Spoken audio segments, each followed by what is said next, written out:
Hello. How you guys doing? Wow, this is really cool. I feel like I'm in like somebody's library. Thank you for doing this, Corey. Is it your library? This is my library. Oh my goodness, what a wonderful library you have. To say. Do you want to introduce our special guests, actually? These are Corey's Angels, ladies and gentlemen. A couple of Corey's Angels. Aren't they beautiful? They're, Angel Courtney isn't with us today, for those of you who've been following the last few months of my crazy life. But yeah, she's not here because she is in Canada. Because unfortunately, we were working on a work visa for her to do a bunch of the Angel stuff, and unfortunately, things didn't get filed properly. And upon return from Australia, she had to go back to Canada. So it's been a little rough, but we're making it through, and it's been an amazing, extraordinary week in New York City. Oh my God, wow, so powerful, so much love. I'm really grateful right now. But anyway, I'm sure we'll talk more about it. Go ahead. Great. So I'm going to start by reading a very short passage from the introduction of your book here and talking about why you wrote the book. In the 3 years since Corey Haim died, I've spent less time thinking about where I am and more time wondering how I got here. I guess that's natural. Thinking about the end of something, his life, our friendship, inevitably dredges up thoughts of the beginning. When I look back on my life, however, the memories that are most vivid, the most complete and fully realized in my mind are from the times when I was on film sets and in television studios, from times when I was working. In fact, I've always marked the chronology of my life not by the year, but by the film, because so much of the rest of it I just as soon forget. There are entire chapters of my life that I don't want to remember, and some moments in time that have been lost to me completely, but in the 3 years since Corey's death, I've been trying. In order to figure out how I got here, I have to go back to the start. So talk to me about the process of how you went back to the start, the actual process of writing the book. The Strand, of course, is a New York, not only a New York institution, but kind of hallowed ground of the literary world. There have been Pulitzer Prize winners and Nobel Prize winners and starting writers, browsing through the racks here and, speaking in events like this. So the process of sitting down and writing this, when your whole career has been about looking at scripts and looking at what other people wrote and deciding whether to do projects, how did you start the actual process of saying, I'm going to do this now? Well, first of all, might I say, yeah, obviously to me, this feels like something of great importance, being a part of literal history. Having literature in the history books as part of human understanding in this day and age is so amazingly powerful and much more of a gift than I ever thought I would receive. To have the ability to be published, to have the ability to have my words written down in the annals, and to join such amazing minds and amazing beliefs, and to be part of such a historical place like this. It's really, truly an honor. So I just wanted to start off by saying that. But the process, my God, well, it started about, I was born July 16th, all right, anyway. The point being, it's my whole life, right? So it's been a whole life process. It's a life journey. But that said, I've literally been thinking about the idea of writing this book. I've been toying with it, noodling with it, throwing, different variations on concepts of how I was going to approach it or what the format or the layout might be from 10 years ago. Literally 10 years ago, I first kind of went, I need to write a book. And what would that look like? What is that going to feel like? Did you think it was going to be did you want it to be a therapeutic process? Because in the end, everybody's talking about the great stories in the book, but also the difficult stuff in the book. And I imagine that the process of actually dredging up some of these memories was painful. Well, it was, but we always knew that the first half of the book was going to be a tough one no matter what. There was no getting around the childhood, right? But what I had always kind of figured was hey, the first half was really rough. The second half is going to be easy street. we're good, right? So that was kind of 10 years ago, going into it, what I was thinking the process was going to be. So the way that I was approaching it 10 years ago versus the way that I approached it now is obviously worlds apart. Because let's go back 10 years ago, where was I in my life? 10 years ago, Michael Jackson was still alive. Michael Jackson hadn't gone through a very, very embarrassing arrest and humiliating, investigation and trial and all of these things. None of that had happened. So let's go back in time. That didn't exist. He was here. Corey Haim was here.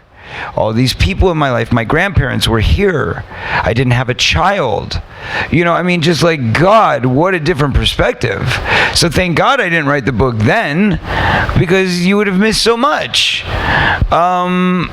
Are you working on the sequel? Yeah. Okay, good. Yeah, absolutely. Honestly, and this isn't to sound like egotistical or vain or anything. It's more about like the context is so rich. There's literally so many avenues that I could have traveled down in writing this book, that the field was like, pick street A or pick street F, or where do you want to go?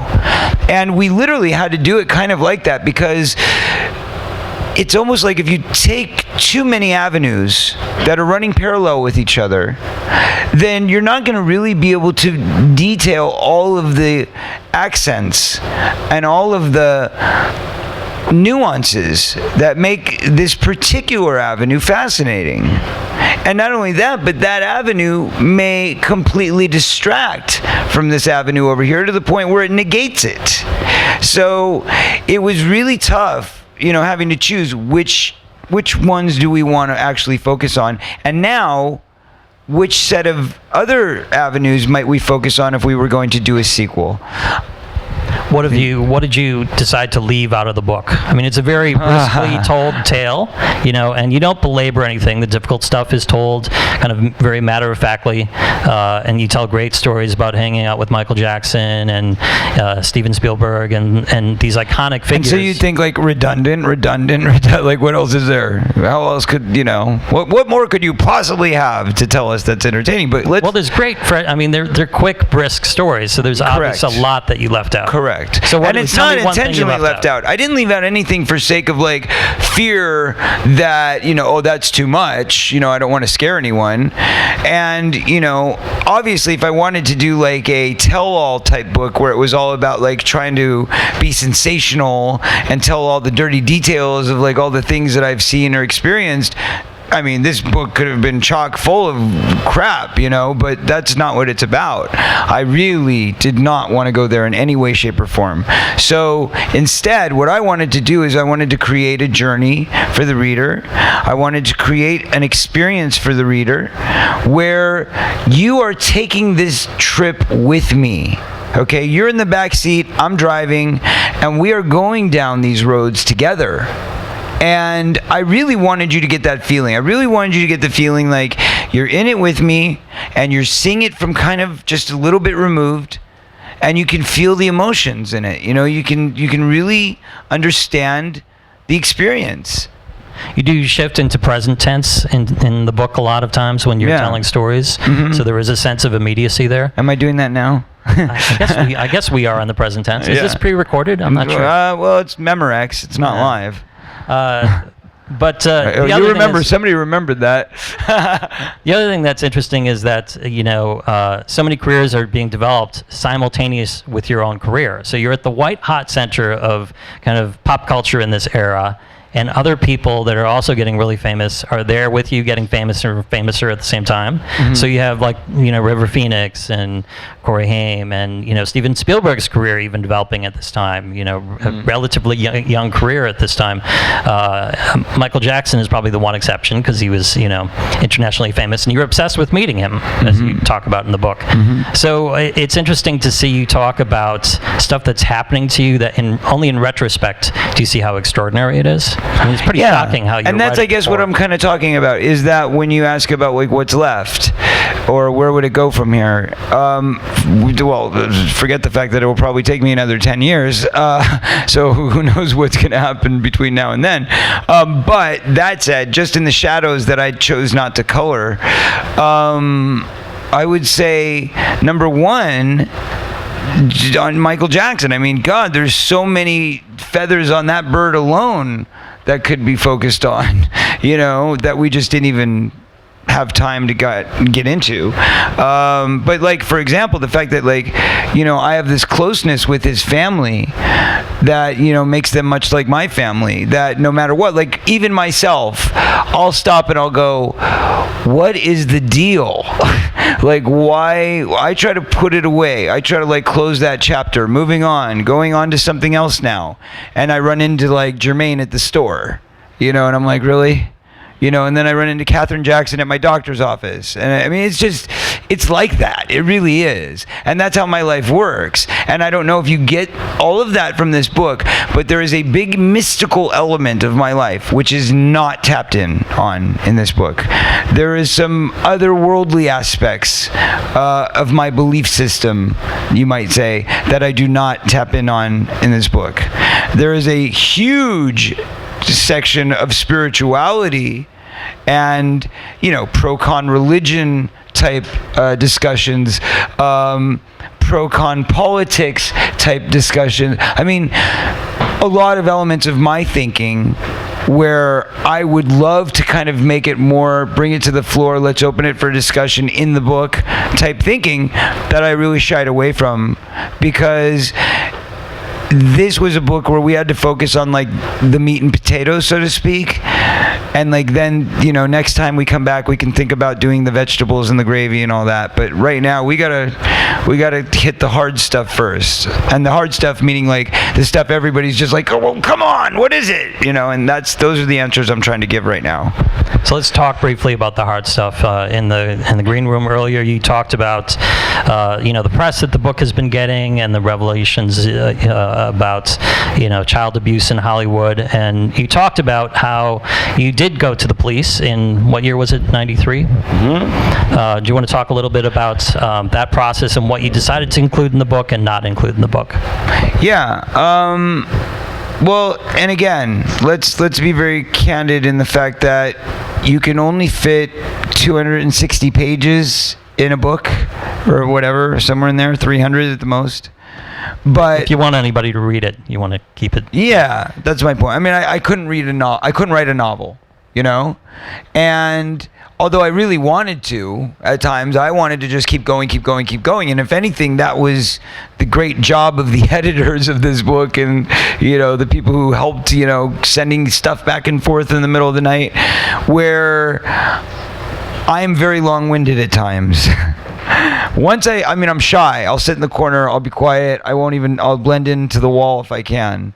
But once I start talking, it's kind of like opening a can of worms, and it just keeps kind of, spewing out.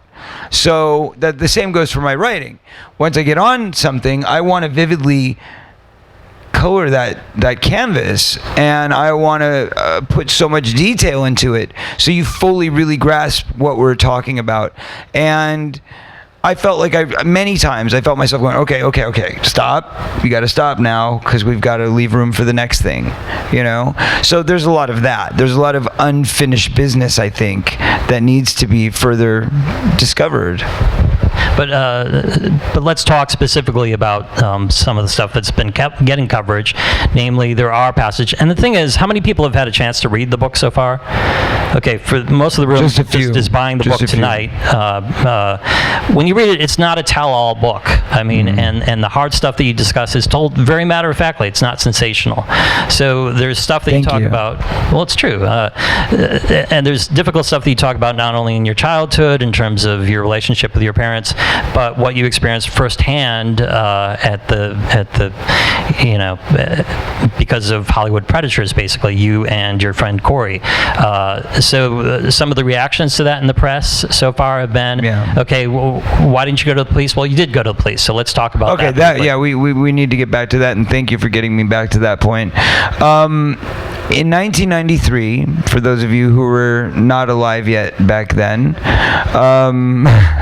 Michael. Show of hands. Show of hands. Anybody? No. Yes. They're not going to admit it. Come on. Okay, Oh, okay. you admitted it. Good job. Michael Jackson and I were very good friends during that time.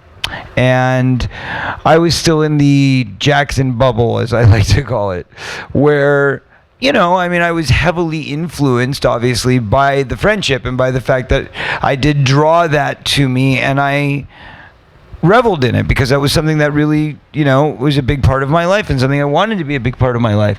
But that said, you pursued a friendship with Michael. I did. It was my doing. It was my will that made that happen. And that is to me, one of the big prominent points of this book, of this story, and telling it properly, is the fact that it really was my doing. I believe that you can achieve anything you want in this world through self-realization, through self-visualization, through believing in your dreams, believing in what you want, willing things to happen. There is real value in that. That is substantive. That is real. You know, it's tangible.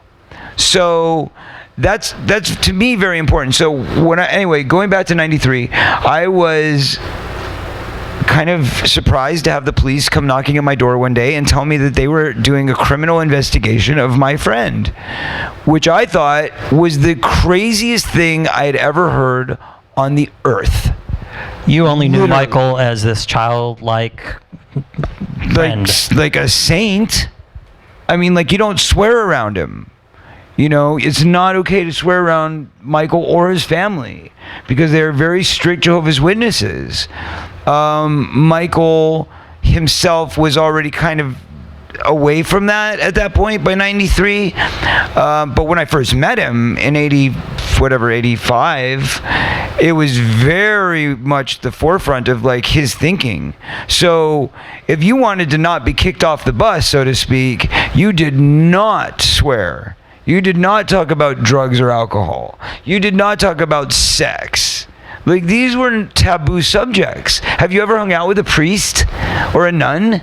Because that's what it was like hanging out with him. And I know that can sound shady in that sense these days, but, you know, in reality, I'm talking about a true religious, spiritual person that is there for the right reasons, that does believe in God and believes that in honor of God, we do not swear or use the Lord's name in vain or, you know, drink alcohol or do drugs or those types of things. Anything that's morally corrupt or taboo was like big time no. You don't even go there. So the police are effectively investigating, looking into Michael, asking all his young friends if anything improper happened. You say no, but... What I said at that time was that calling Michael Jackson a pedophile would be similar to calling Santa Claus a thief. That's what it meant to me. So... But in doing so, I said, but by the way, just so we know, I have been molested, and it is something that, you know, is very hard for me to live with. And the police said to me, really? How long ago was this? Oh, well, it was about, you know, I don't know. Let's see, I was 22, I think, at the time. So this was probably about 7-8 years ago. And they were kind of like, well, yeah, that's still in the statute of limitations. Have you gone down? Have you pressed charges? No. Well, why not? You know, because I don't know that I can do that. Well, are you still friends with these people? No. Well, do you care? No. Okay, well, now, you know, do you mind giving us their names? No, I'll give you the names. Here's the story. Here's the names. So I did give them the names, and I did give them the stories. And those tapes have now been pretty much made famous by being leaked during the last Michael Jackson trial when they were trying to put me on the stand and question me and say, you know, are you going to be on the defense or are you going to be on the prosecution? And I was like, well, I want to stay off all of it, really, at that point, because now I have a child and I don't want to get drug into all this. And I don't have any new information. All I have is what I already told the police, which is that nothing happened. So they said, well, you know, we'd be glad to take down all the information. So right then and there, on record, on tape, on file, they took down the names. And let me tell you something. Do you know how many criminal investigations were opened up because of the recordings and the interviews that day? Do you know how many? I can count them on no hands. That's how many. None. They did not open one single criminal investigation based on the things that I told them in that room that day. What they did was continue their witch hunt. They went to the next kid, and the next kid, and the next kid that was related to Michael looking for a scapegoat. But they did not follow up on the men who within that time were still within the legal limitations to be prosecuted. Corey, we had talked earlier about the idea that, you know, there were certain things that you included in the book. You didn't name names. The things that people might say or tell all, as I said, are very kind of matter-of-factly told. Talk to me briefly about the decision to not name the names of the abusers in the book. Decision you made with the publisher. I like that you use the word briefly. Sorry. Anyway. Inside joke. Yeah, well, mouth. Anyway. So, yes. The point is that I didn't make that decision. When I told the public, as it were, I said, I am going to write a book and I am going to tell the truth. I am going to speak out and I am going to say everything that I can to the best of my ability. I did not let you down. I did not lie to you. I delivered a book to the publisher with all of the information there.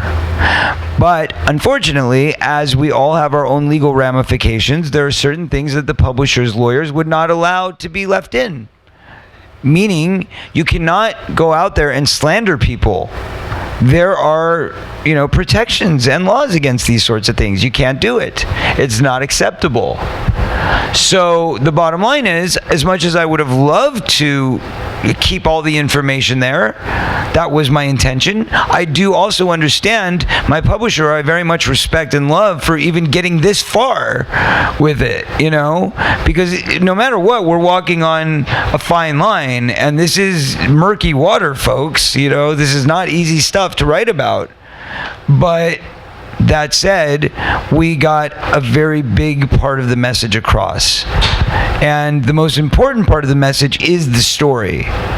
So we did get the story across. You did get the story across, and also, it's worth noting that you spoke out when Corey Haim died, that he had been abused by Hollywood, and things have happened legally since then, which are very interesting, that you mentioned briefly in the book. And that's important to note too, because the context, besides what you call the witch hunt of Michael Jackson, dating to the early 90s, there weren't legal, there weren't legalities that exist now that, in a way, I feel that your speaking out has helped, advance the cause of protecting children in Hollywood. Well, thank you. My name was associated to an act, to a bill that was passed in California legislation about 9 months ago, which basically states that any person working within the entertainment industry and directly related to kids must have a basic pedo background search. It's amazing that didn't happen until 9 months ago, right? Because this is requirements in California for nannies and childcare workers, etc. But you could be an agent working with underage children, 9-year-olds, and no one until this law passed would ever look into your background. There were no regulations until this happened. That's just it. This is what I'm talking about. It's like, isn't that shocking? Isn't that shocking that any organization, business, line of work, whatever, that deals directly with access to children would not have so many structured, guaranteed barricades and barriers in place to prevent this sort of thing from happening? Obviously there should be background checks on anybody that's working within the entertainment industry, just like there would be with, kids that are working in social services, working for schools, working within the community, doctors, lawyers, social workers. Okay, so we've dwelled a lot on some of the darker stuff, but hopefully we're going to, I think, momentarily open it up to audience questions, and hopefully, because the book is also very much a celebration of your career and a lot of good times in the book. Yeah. I mean, you had a great time. When you were on set, you were having a great time. I mean, it's a different story when you were at home with either of your parents or in certain other situations, but for the most part, there's some great stories in the book.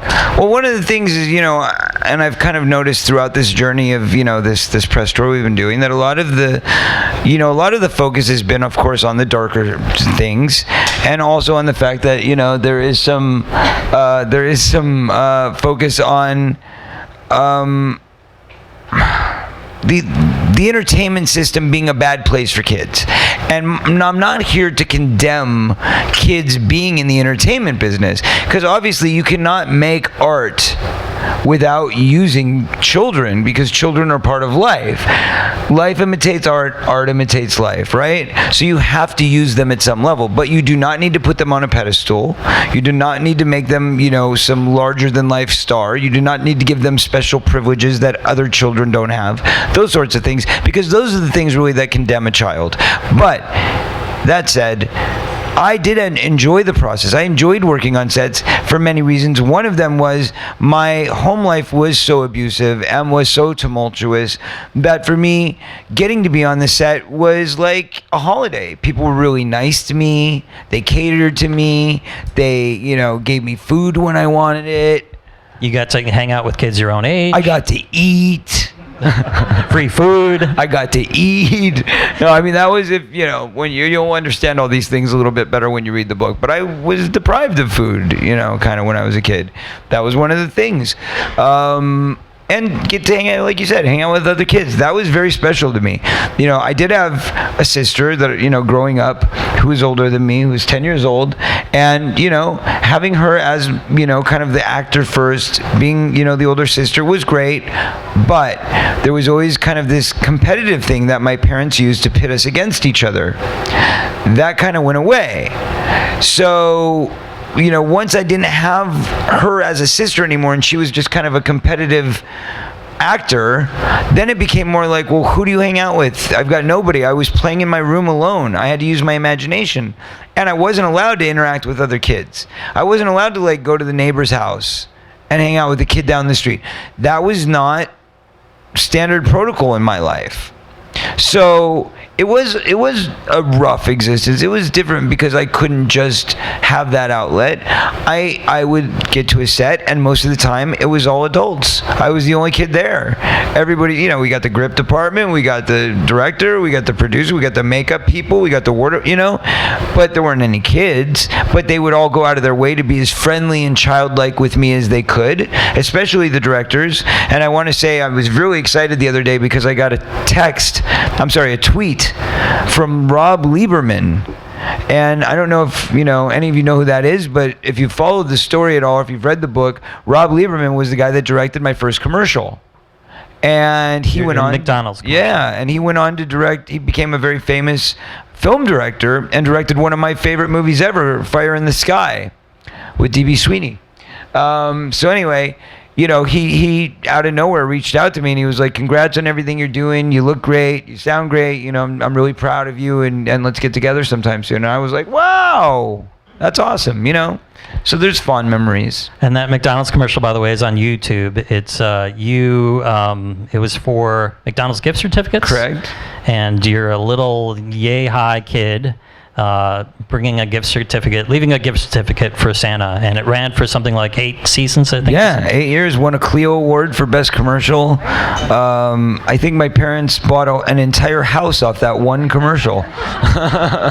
By the way, okay, we're going to take questions. Emily from the Strand is going to do that, but I want to say one thing, which is there's a moment in the book when you're legally emancipated from your parents, and there's a brief discussion of the money that you made at the time, and the context then is that seemed like a lot of money then, but I just think, man, it must be so much worse now because of the paychecks. You talk about, the idea of, you being a breadwinner for the family and the kind of pressure that put on you. But the context of the money that you made now versus some of the paychecks kids get now, I mean, must have gotten much worse now. I mean, nobody would believe. Do you know what I made for Goonies? We worked on this film for 6 months. Okay, this isn't in the book, but I'm going to tell you. 6 months we worked on this movie. Do you know what I got paid? $40,000.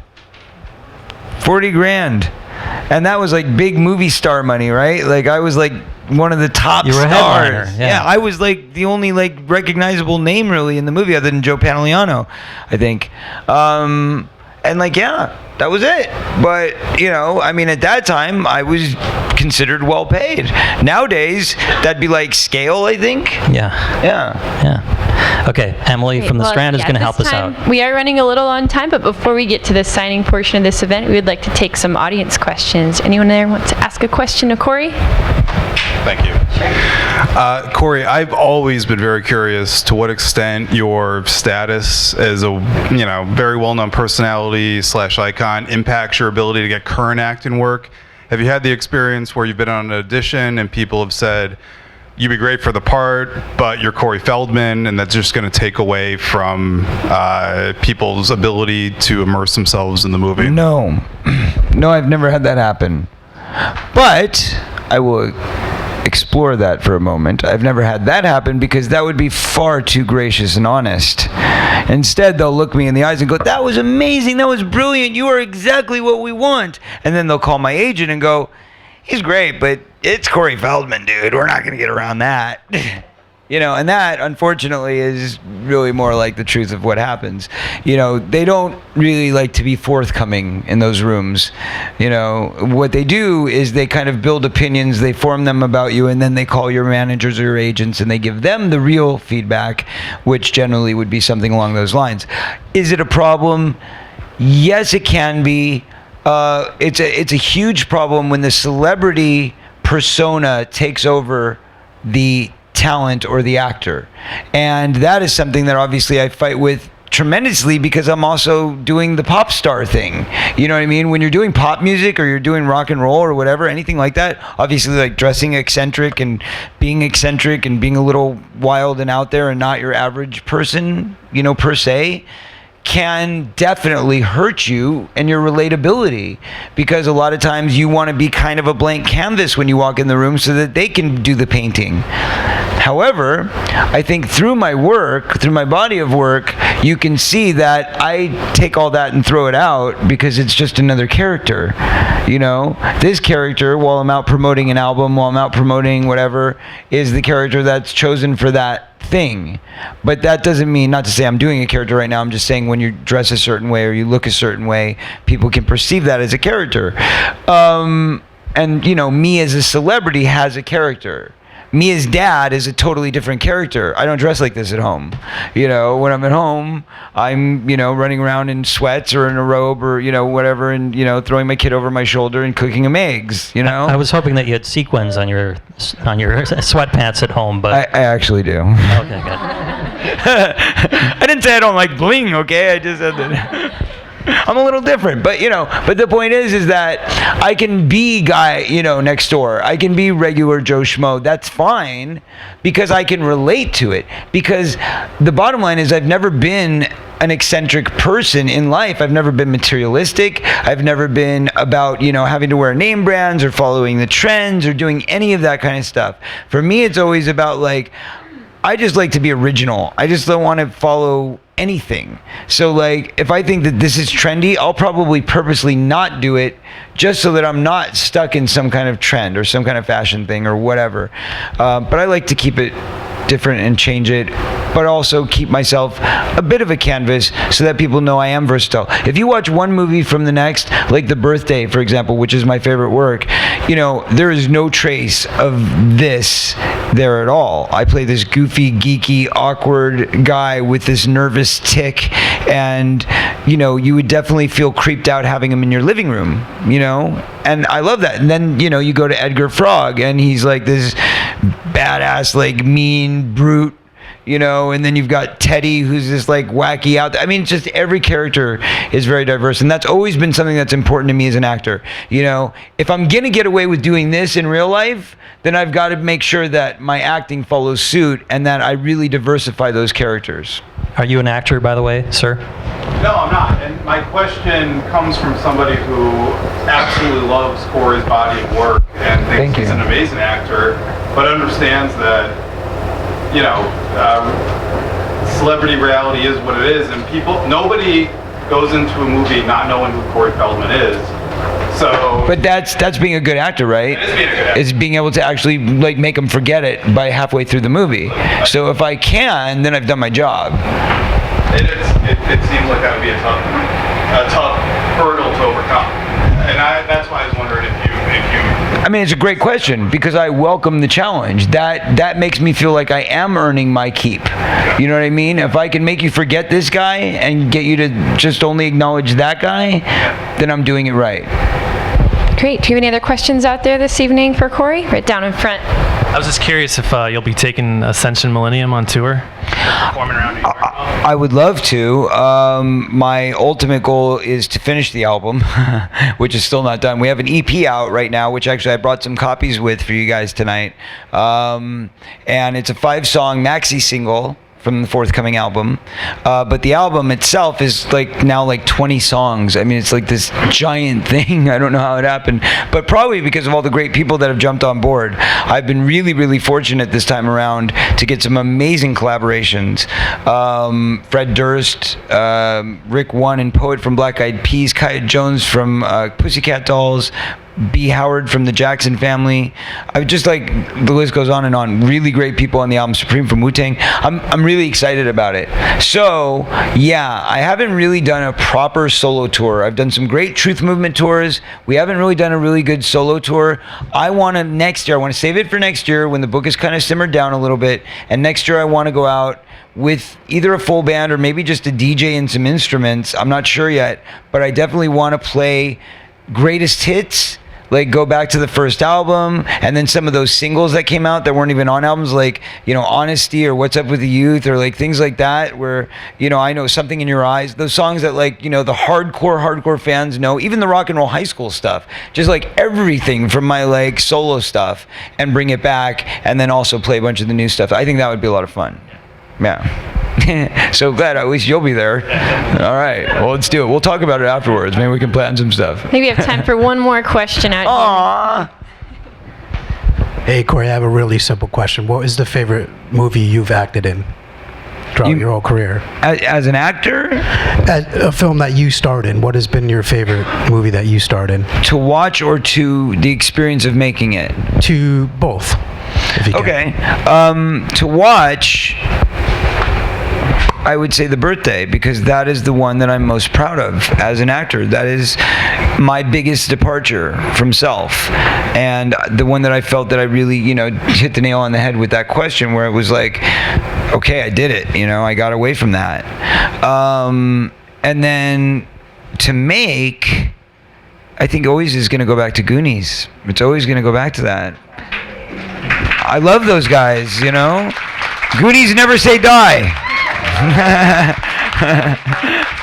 Had to do it. Martha Plimpton talked about the fact that, she could be doing Shakespeare in the Park, and, she's in the middle of Othello, and somebody shouts out, Goonies! And she's like, come on, really? So you can't really escape it, but...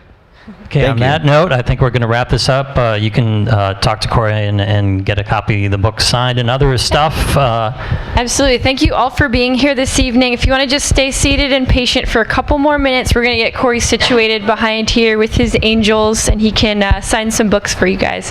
Thank you again, Corey and Simon, for coming tonight. This has been Thanks, lovely. everybody. On behalf of the Strand. Thanks, guys. Thank you.